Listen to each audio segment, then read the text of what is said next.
Bonjour et bienvenue à l'édition de ce matin. Nous allons nous entretenir sur le thème Déclare la parole. Et les passages que nous allons examiner sont tirés du livre de l'Exode au chapitre 4, versets 22 à 23. Il est écrit: Tu diras à Pharaon, ainsi parle l'Éternel, Israël est mon fils, mon premier-né. Je te dis, laisse aller mon fils pour qu'il me serve. Si tu refuses de le laisser aller, voici, je ferai périr ton fils, ton premier-né.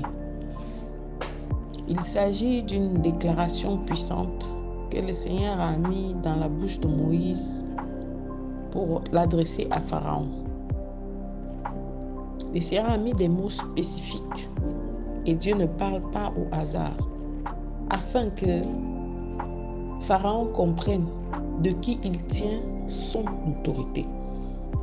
À première vue, on peut penser qu'il s'agit d'une bataille physique, d'une bataille de mots. Mais il s'agit d'une confrontation spirituelle qui oppose d'un côté Pharaon et son peuple d'Égypte et de l'autre côté le peuple d'Israël et le Dieu Tout-Puissant. C'est la bataille pour la rédemption du peuple d'Israël. Le plan de rédemption de Dieu inclut la lignée de Juda à laquelle appartient David et d'où naîtra le Messie Jésus-Christ. C'est le combat pour le salut de l'humanité. Et le Seigneur prend à cœur ce combat et met dans la bouche de Moïse des paroles pour pouvoir affronter Pharaon.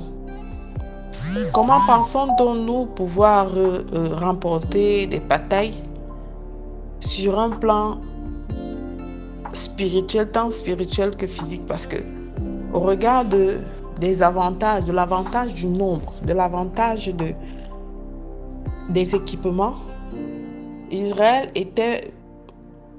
partait défaitiste dans cette bataille puisqu'ils n'avaient pas d'équipement. Ils étaient déjà le peuple qui était asservi en Égypte. Pharaon avait tout ce qu'il avait comme armée, comme puissance, comme autorité. Et tu peux te poser la même chose.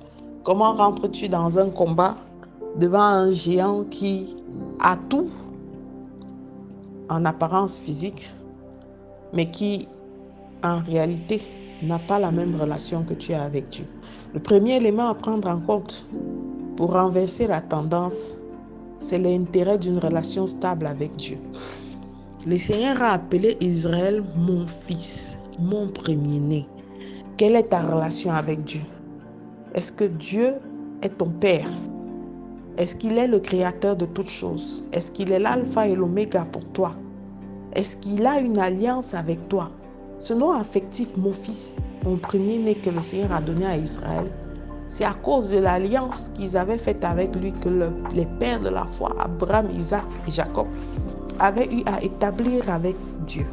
Et c'est sur le fondement de cette alliance que Dieu prend corps et que Dieu fait de leur combat ses combats. Alors, si tu veux t'approcher du trône de gloire, commence à te poser la question de quelle est ma relation. Je veux vaincre cette bataille. Mais le Dieu que j'invoque, qu'est-ce qu'il représente pour moi? Qu'est-ce que je représente pour lui? Le deuxième élément à prendre en compte, c'est que nous devons apprendre à nous battre avec la parole de Dieu. Le combat est spirituel. Et comme il dit dans sa parole, les armes avec lesquelles nous combattons ne sont pas physiques, mais puissantes par la vertu de Dieu pour renverser des forteresses. Alors, bien-aimé, tu dois pouvoir t'armer dans ce combat des armes que Dieu a mis à ta disposition. Comment t'approprier de ces armes?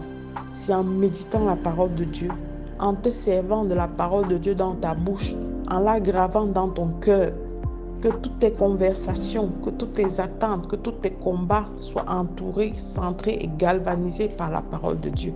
Bien-aimé, déclare la parole de Dieu. Il n'y a pas de situation plus grande que la vie de Dieu en toi ou la force de la parole de Dieu en toi. C'est nous qui donnons de l'importance ou qui pouvons minimiser l'intérêt d'une situation au travers de notre bouche. Que ta bouche commence à minimiser les situations. Ce problème n'est pas trop grand. C'est nous qui faisons d'un défi un grand problème ou un petit problème. Tu dois commencer à déclarer que la situation qui arrive au-devant de moi est petite.